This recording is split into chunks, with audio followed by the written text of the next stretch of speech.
La cérémonie qui nous réunit aujourd'hui marque la fin de la deuxième session du cours de formation des futurs commandants d'unité d'infanterie de l'année 2024.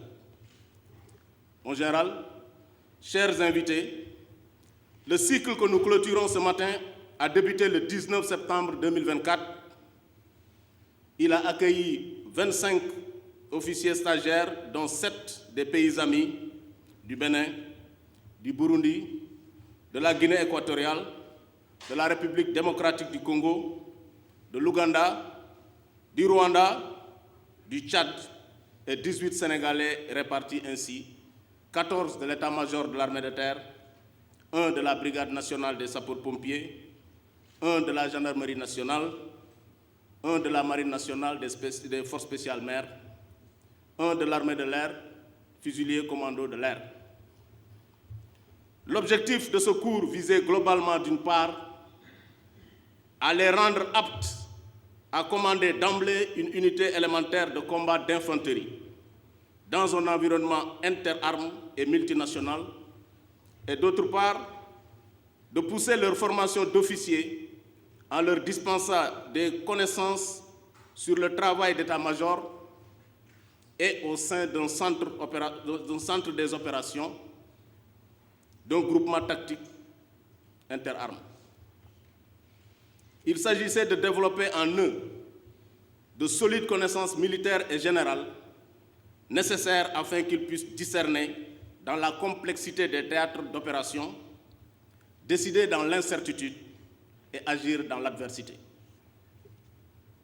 Pour atteindre cet objectif, un programme mettant l'accent sur la spécificité de l'infanterie, accompagné de modules dans plusieurs domaines intimement liés à la fonction du commandant d'unité, a été déroulé. On peut citer la formation à l'exercice de l'autorité, la formation à la mission opérationnelle, qui inclut un important volet du combat interarmes, l'éducation physique militaire sportive, centrée sur l'acquisition des techniques d'instructeurs et de renforcement des capacités physiques, la formation administrative, technique et linguistique, l'enseignement du combat assisté par ordinateur à travers la simulation tactique Romulus, les visites des structures militaires et civiles, ainsi que les conférences dispensées par des intervenants extérieurs ont contribué à mieux connaître les forces armées et à élargir leur vision du monde extérieur. Mon général, vous me permettrez de m'adresser presque exclusivement aux récipiendaires de ce matin. La raison est simple. Ils constituent les acteurs de la manœuvre de l'infanterie, notre raison d'être. Chers récipiendaires, c'est assurément un moment important de la vie de chacun d'entre vous. Il consacre en effet votre aptitude à tenir l'emploi de commandant d'unité. Un très beau métier. Les parchemins que vous recevrez tout à l'heure récompensent une scolarité d'intenses efforts et d'inlassables sacrifices à l'EAPI. C'est pourquoi j'éprouve un grand plaisir à vous féliciter solennellement devant toute la hiérarchie militaire. Votre formation à dominante savoir-faire n'a pas manqué de mettre en exergue certaines valeurs utiles aux fantassins, à savoir la patience d'apprendre et de progresser, le courage et la détermination dans l'adversité, la volonté d'aller au-delà de vos limites, lorsque la fatigue et le doute peuvent s'emparer de vous. Le dévouement et l'abnégation au service de la patrie, la confiance en soi et dans les autres. En vous transmettant ces valeurs, vos encadreurs ont fait leur devoir. À vous de les vivre et de les partager avec vos hommes dans vos unités respectives. Vous avez choisi l'infanterie, donc vous avez choisi l'homme comme premier outil de combat. Accordez-lui toute l'importance qui s'y est. Plus que tout autre combattant, vous avez à l'esprit que ce choix engage votre vie. Vous allez bientôt tenir des emplois valorisants et exigeants. Vous en connaîtrez vite la grandeur et le prix. Vous saurez qu'ils exigent détermination et courage. Les réflexes que vous avez acquis en ces murs sont de ceux qui structurent et qui demeurent tout au long de votre carrière. Vous en aurez rapidement besoin, car vous serez bientôt engagé dans des situations complexes, requérant de grandes qualités humaines et professionnelles. Il faudra donc donner le meilleur de vous-même pour commander des hommes et des femmes qui attendent beaucoup de vous. Vous ne devrez jamais les décevoir, mais je sais que vous y êtes préparés. Cet engagement orientera votre existence. Il saura vous rendre heureux. Il pourra être douloureux parfois. Vous garderez en permanence la confiance que vos nations respectives ont placée en vous. Et dans le quotidien de vos missions, vous saurez en être digne.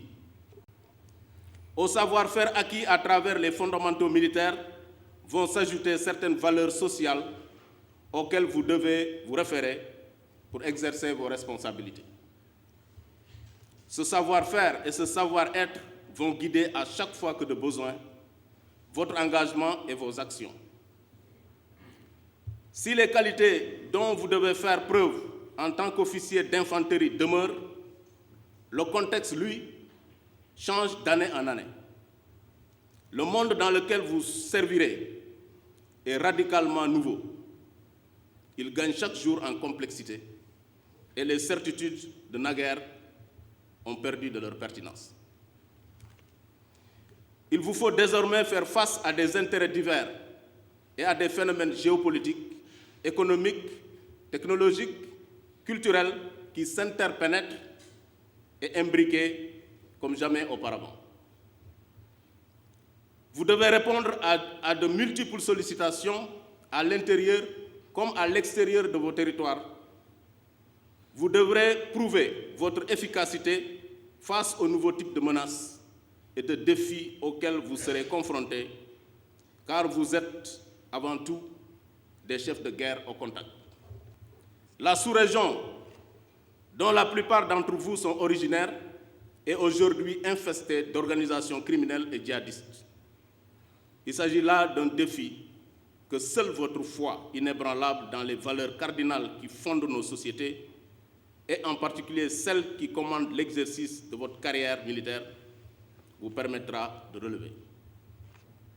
Jeune chef fantassin, désormais votre statut vous engage à l'impérieux devoir d'œuvrer inlassablement, si nécessaire, au péril de votre vie, à la sauvegarde et au renforcement de la souveraineté de vos États, à la défense et à leur intégrité territoriale et à la sécurisation des personnes et de leurs biens dans un environnement de plus en plus marqué par des défis multiformes, comme je l'indiquais plus haut.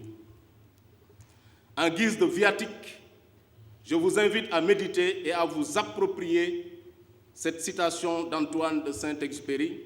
Je cite: « Le don de soi, le risque, la fidélité jusqu'à la mort, voilà ce qui fait la noblesse de l'homme. » Fin de citation. N'oubliez jamais à cet égard que la troupe est et sera toujours à l'image du chef, c'est-à-dire à votre image. En optant d'être fantassin, vous avez fait le choix de lier votre destin à celui de votre pays. Je sais compter sur vous pour assumer cette vocation. Chers commandants d'unité, il ne me reste qu'à vous souhaiter une bonne chance et beaucoup de courage, tout en vous invitant à vous inspirer en permanence de la devise de notre école, Jang ngir Dan, apprendre pour vaincre. À tous ici présents, je vous souhaite une bonne et heureuse année 2025. On nous tue, on ne nous déshonore pas. Je vous remercie de votre aimable attention.